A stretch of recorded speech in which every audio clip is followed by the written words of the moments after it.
You know, that's really only one of the things that I see that's different is losing Cloudy.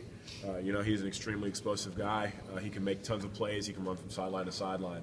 Other than that, they have put different personnel in those situations who have ability, who can play. Some of them are younger, and so they're still learning. But when they get that down, they're going to be a dangerous defense as well. Did you notice a difference from their first game to the second? I did.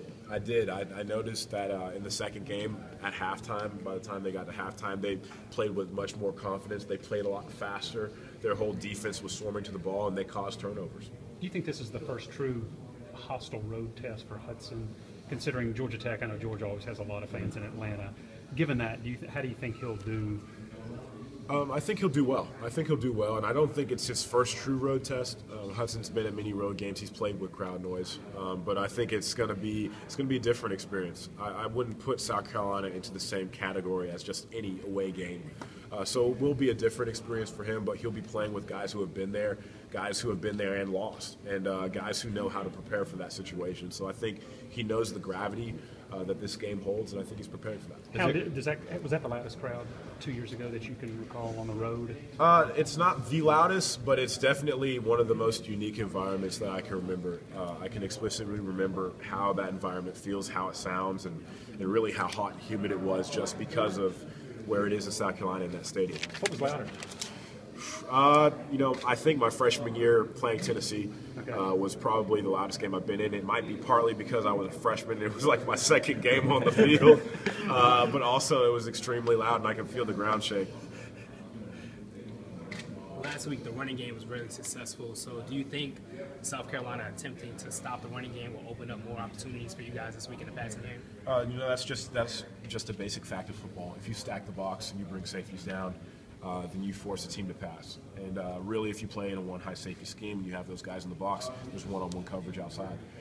So scheme-wise, yes, there are going to be those opportunities to throw the ball, but it's really going to come down to us executing a game plan and being on the right page. But also in that situation, you allow playmakers on defense to show their skills. So it's really going to come down to those one-on-one matchups. Do you worry that what happened 2 years ago stays in guys' heads, or is it more of a motivation to get another shot at it? You know, I think it's a motivation thing. I think it's a motivation.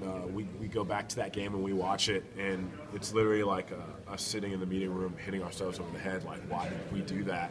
We've repped this play 100 times. Why did we make that one mistake when it counted? And it's really something that we've looked back on and said, okay, what about that week did we do differently? What about that week in preparation did we do not quite to the level of expectation that we like?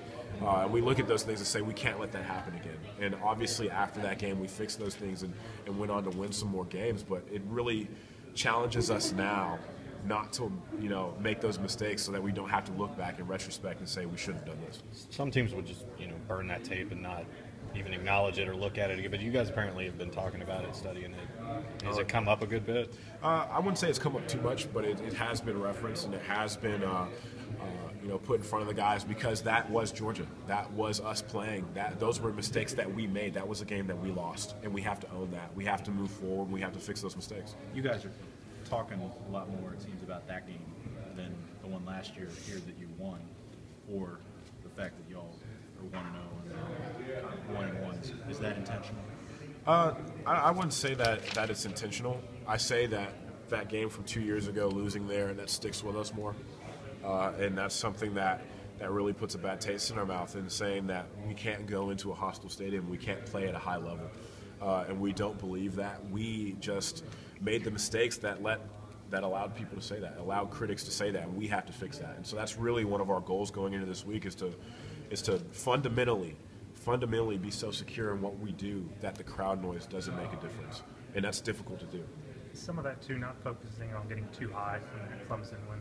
Oh, yeah, for sure. The coaches did a great job of bringing us back down after that game. I think it was Coach Richt who said, thank God for film, because that first day we came in, watched the film from Clemson, we realized how many holes we had in that game and how many mistakes we made and how many times we were literally mere feet from a run not being broken, a touchdown not being scored, momentum not shifting. And so we can't allow those mistakes to come into a game again. Sorry if you've already answered this question, but you've been in green for a couple of weeks. Your shoulder was pretty taped up against Clemson. Are you close to 100% yet? I'm getting there. I'm getting there. You know, it's kind of a situation where I just gotta, you know, rely on Ron and the training staff and their judgment. And sometimes it comes down to Coach Rick too. Part of the reason that I'm in that jersey is because Coach Rick wants me in that jersey. And it hasn't limited me in practice. I've been able to do everything that everyone else has been able to do. It's just a little bit of a security blanket, and I'll be ready to go on Saturday. I know you guys.